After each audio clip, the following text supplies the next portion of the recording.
Yes, student, today we are studying cube and cube roots. So here we are taking question number first. Find the smallest number by which the given number must be multiplied. We have to find the smallest number by which the given number must be multiplied to obtain a perfect cube. We have to obtain a perfect cube. So here let us take to example number first. I am taking 243. So what you have to do, you have to find its prime factors. So as we are observing that it can be multiplied by the table of 3. You can check, if we add all the digits we are getting 4 plus 3 7 8 9, and 9 can be divided by the table of 3. So this number can be divisible by the table of 3. So 3 8 24, 3 1 ja 3. Again it can be divided with the table of 3. 3 2 6, 3 7 ja 21. Again it can be divisible. 3 9 ja 27, 3 3 ja 9, and 3 1 ja 3. Now let us form the pair. As we have to identify the perfect cube, we have to obtain a perfect cube. So we have to make a pair of 3 numbers. We have the pair of these 3. We have 1 3 is less. As it is asked, we have to find the smallest number by which the given number, means we have to check by what number 243 should be multiplied so that it is changed into a perfect cube. So for that we have to check the ungrouped digits, ungrouped factor. So here we have 2 3, 1 3 is less. It means if we multiply this number by 3, then we'll get pair of next 3. So it means therefore 3 must be multiplied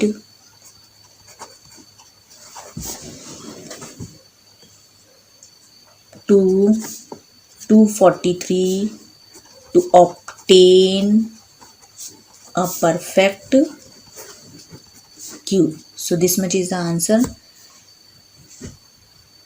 Now move to the next B part.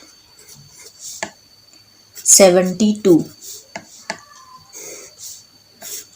We have to check by what number 72 must be multiplied to get a perfect cube. So we have to multiply it by 2, 2 3 6, 2 6 are 12, again with the table of 2.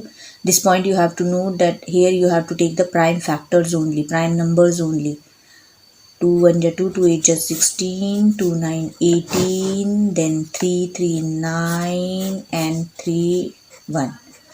Here we have the pair of 2 3 times, but there is ungrouped pair of 3.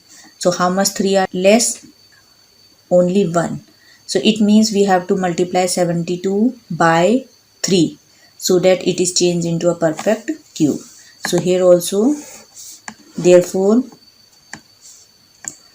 72 must be multiplied by 3 to get a perfect cube.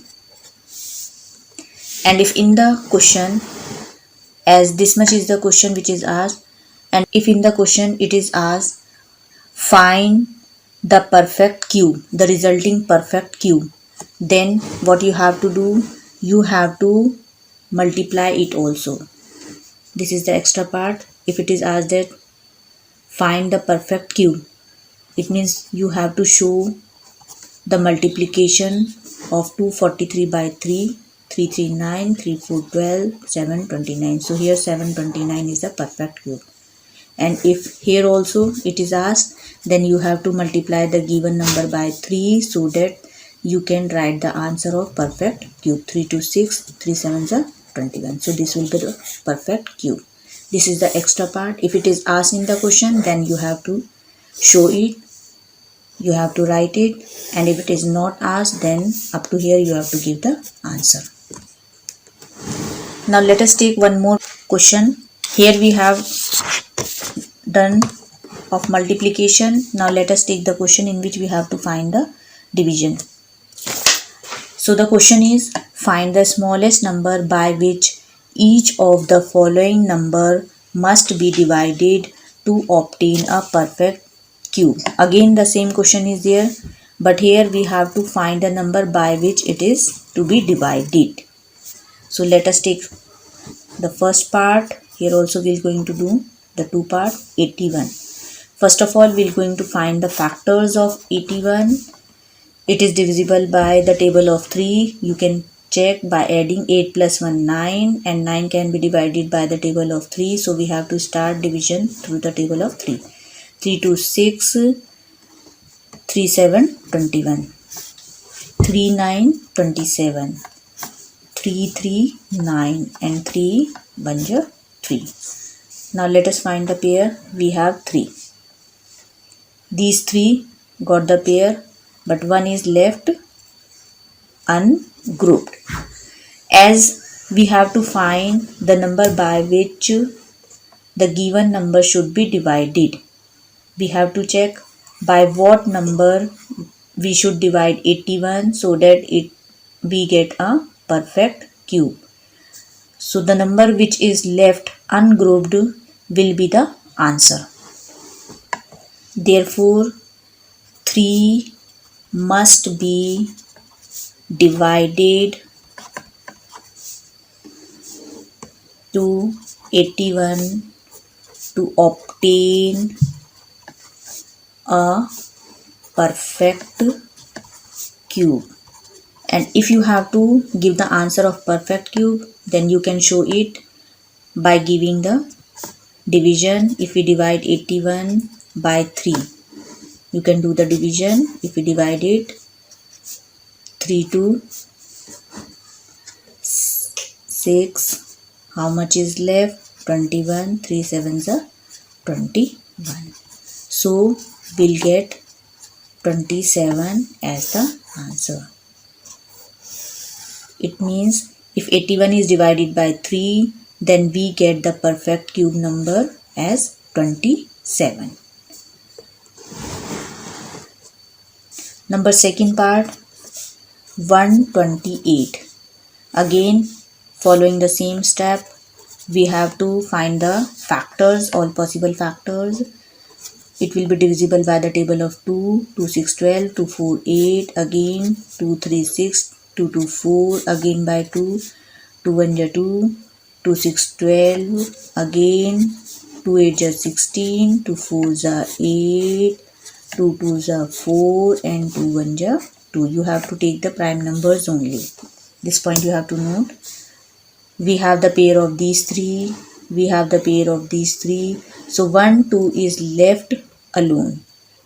It means this will be the answer. This is the smallest number by which 128 must be divided to obtain a perfect cube.